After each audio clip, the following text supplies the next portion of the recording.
നമ്മുടെയൊക്കെ മാനസിക സന്തോഷത്തിനും മാനസിക ഉല്ലാസത്തിനും നമ്മൾ ചെയ്യേണ്ട എന്തെന്ന് വെച്ചാൽ തിരക്കുണ്ടാക്കുക. ഒരുപക്ഷെ ചിലർക്കെങ്കിലും ഒരു പ്രായമാകുമ്പോൾ അവർക്കൊക്കെ തിരക്കൊക്കെ ഒന്ന് കുറയും, നമ്മുടെ കുടുംബഭാരമൊക്കെ ഒന്ന് കുറയും.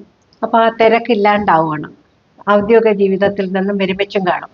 അപ്പോൾ നമ്മൾ ചെയ്യേണ്ട എന്തെന്ന് വെച്ചാൽ നമ്മൾ തിരക്ക്, ഒരു ആർട്ടിഫിഷ്യൽ തിരക്കെങ്കിലും നമ്മൾ ഉണ്ടാക്കി നമ്മുടെ ജീവിതം മുന്നോട്ട് കൊണ്ടുപോകണം. ആർട്ടിഫിഷ്യൽ തിരക്കെന്ന് ഞാൻ പറഞ്ഞു വന്നത് എന്തെന്ന് വെച്ചാൽ, എന്തെങ്കിലുമൊക്കെ ചെയ്ത് നമ്മുടെ കലാപരമായിട്ടുള്ള കഴിവായിരിക്കാം, ചിലപ്പോൾ എന്തും ആയിക്കോട്ടെ, നമ്മളെപ്പോഴും തിരക്കിട്ട ഒരു ലൈഫിൽ നടക്കുമെങ്കിൽ നമ്മൾ നല്ല ഹെൽത്തി ആയിരിക്കും, നമുക്ക് മെൻ്റൽ സാറ്റിസ്ഫാക്ഷനും കിട്ടും. അല്ലാണ്ട് എപ്പോഴും ഒരു ഗ്ലൂമി ആയിട്ടോ അയ്യോ എനിക്കൊന്നും ചെയ്യാനില്ല, ഞാൻ എന്തോ ചെയ്യട്ടെ, എൻ്റെ സമയം വെറുതെ പോകുന്നു, അങ്ങനെയൊന്നും ഓർത്ത് ആരും വിഷമിക്കരുത്. എന്തൊക്കെയാണോ നമ്മുടെ കഴിവ് അതിനെ നമ്മൾ ഈ പ്രായമാകുമ്പോൾ നമുക്ക് സമയം കിട്ടുമ്പോൾ ആ കഴിവിനെ ഉണർത്തുക. അങ്ങനെയാണ് എനിക്ക് കിട്ടിയ ഒരു ആർട്ട് വർക്കിനെ ഞാൻ ഭയങ്കര എന്തോ പറയണം, സ്വന്തമായിട്ട് പുകഴ്ത്തുന്നല്ല, ഞാനൊരു നല്ല അടിപൊളി ഗാലറി ആക്കി. ആ ഗാലറി ഏകദേശം കാണിച്ചു തരാം. ഏകദേശം എന്ന് വേണമെങ്കിൽ ഞാൻ പറയാം.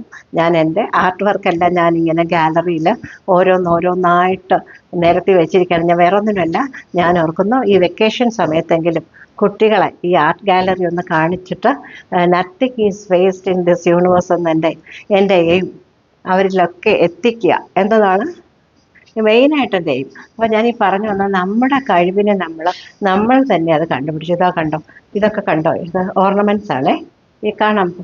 ഇതെല്ലാം ഞാൻ ഡിസൈൻ ചെയ്ത് വെച്ചിരിക്കുന്ന ഓർണമെൻറ്റ്സ് ആണ്.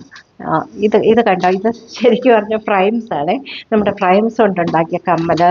അതുപോലെ ഈ കമ്മലിൻ്റെ എല്ലാം ഞാൻ ഡിസൈൻ ചെയ്ത് കാണാമോ, ഇത് കണ്ടോ, ഓരോരോ രീതിയിൽ ഡിസൈൻ ചെയ്ത് വച്ചിരിക്കുന്ന കമ്മലുകളാണ്. അപ്പം ഇത് എൻ്റെ ഗാലറി സന്ദർശിക്കുന്നവർക്ക് ഇതൊക്കെ കാണാനായിട്ടൊരവസരം ഉണ്ടാക്കാനാണ് എൻ്റെ അടുത്ത ഞാൻ വെറുതെ ഈ ഉണ്ടാക്കി വെച്ചിരിക്കുന്ന സാധനങ്ങൾ എല്ലാവരും ഒന്ന് കാണിക്കല്ലോ എന്ന് ഓർത്തിട്ട് ഇനിയും കാണിച്ചു തരാൻ തീർന്നിട്ടില്ല. ഒന്ന് ഹോൾഡ് ചെയ്യണേ. അതായത് എൻ്റെ ഓർണമെൻറ്റ്സ്, ഈ മാല, കമ്മൽ, ഒന്ന് ശ്രദ്ധിക്കണ്ട, ഇതൊക്കെ ഞാൻ ഹാൻഡ് മെയ്ഡ് ഓർണമെൻറ്റ്സ് ആണ്. ഇതാർക്ക് വേണോ എപ്പോൾ വേണമെങ്കിലും വന്ന് എൻ്റെ ഗാലറി സന്ദർശിച്ച് ഇതെങ്ങനെയാണ്, എന്തൊക്കെ കൊണ്ടുണ്ടാക്കിയിരിക്കുന്നു എന്നൊക്കെ മനസ്സിലാക്കാം. ഞാനങ്ങനെ അതുകൊണ്ട് ഇതെല്ലാം നല്ല മനോഹരമായിട്ട് ഇവിടെ തയ്യാറാക്കി വെച്ചിരിക്കുകയാണ്. അപ്പോൾ ആർക്ക് വേണമെങ്കിലും എൻ്റെ ഗാലറി ഇപ്പോൾ അല്ല, ഞാൻ നെക്സ്റ്റ് സെപ്റ്റംബർ കഴിഞ്ഞിട്ട് ഒക്ടോബർ തുടങ്ങി എല്ലാ സെക്കൻഡ് സാറ്റർഡേയും ഓപ്പൺ ചെയ്ത് എൻ്റെ കുട്ടികൾക്കും വലിയ ആളുകൾക്കും ഒക്കെ സന്ദർശനത്തിന് വേണ്ടി